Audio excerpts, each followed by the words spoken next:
டிவில இருந்து எனக்கு கால் பண்ணி இந்த மாதிரி ஒரு ஷோ பண்றோம், நீங்க கெஸ்டா வாங்க, இந்த மாதிரி உங்க வீட்டுல இருக்க நாய் பத்தி பேசுங்க, அஸ் அ டாக் லவரா வாங்க அப்படின்னு கூப்பிட்டாங்க. நான் சொன்னேன் ஆர்குமெண்டா இருந்தா நான் தயவு செய்து வரல, நான் ரொம்ப பிஸியான ஒரு விஷயத்துல இருக்கேன் அப்படின்னு.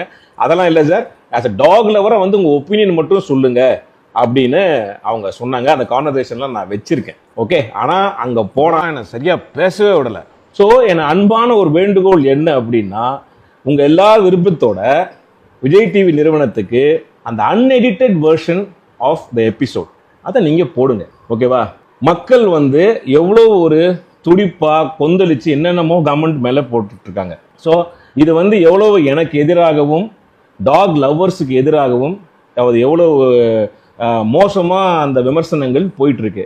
ஆக்சுவலா நான் நிகழ்ச்சிக்கு வந்ததுக்கான முதன்மை காரணம் நான் வந்து டாக் மேல வச்சிருக்கிற அன்பும் பற்றும் தான் முதல் காரணம். ரெண்டாவது, இந்த மாதிரியான ஒரு சென்சேஷனல் இஷ்யூ போயிட்டு இருக்கும்போது டாக் ஹேட்டர்ஸுக்கும் சரி டாக் லவர்ஸ்க்கும் சரி பொதுவாக இந்த சமுதாயத்துக்கு நம்ம இந்த விஷயத்துல ஒரு தீர்வு கிடைக்கும் அப்படின்ற ஒரு நம்பிக்கையில தான், அதுவும் கோபியுடைய ஷோ அப்படின்னு நம்பிக்கையில தான் நான் வந்து என்னோட நேரத்தை ஒதுக்கி அந்த இடைப்பட்ட நேரத்துல வந்து அந்த நிகழ்ச்சிக்கு வந்து அது எல்லாருக்குமே தெரியும். அவங்க ஆச்சரியமே கேட்டாங்க, என்ன சார் வீட்டில் கல்யாணம் வச்சுட்டு நீங்க வந்தீங்களா நாய்க்காக அப்படிலாம் கேட்டாங்க.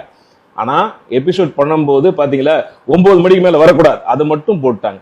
நல்லா நீங்க பாருங்க, நான் சொல்லியிருக்கிற விஷயம் வந்து மூன்று பகுதியாக நான் பேசினது. ஒன்று வந்து நாயினுடைய குணம், ரெண்டாவது நம்முடைய பிஹேவியர், மூணாவது அதுக்கான தீர்வு.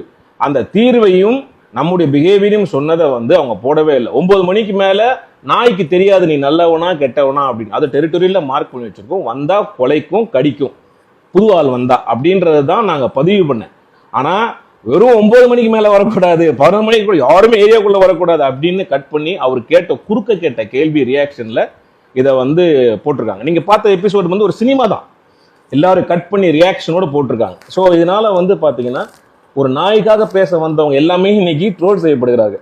இந்த நிகழ்ச்சியை பார்த்தீங்கன்னா rich versus poor, haters versus lovers அப்படி ஆகி போச்சு. அந்த மாதிரி ஒரு டிபேட் நிகழ்ச்சி இருக்கக்கூடாதுன்னு தான் என்னோட தாழ்மையான ஒரு ஒப்பீனியன். ஒரு டிபேட் நடக்கும்போது அதில் வந்து கடைசி நமக்கு ஒரு தீர்வு கிடைக்கணும்.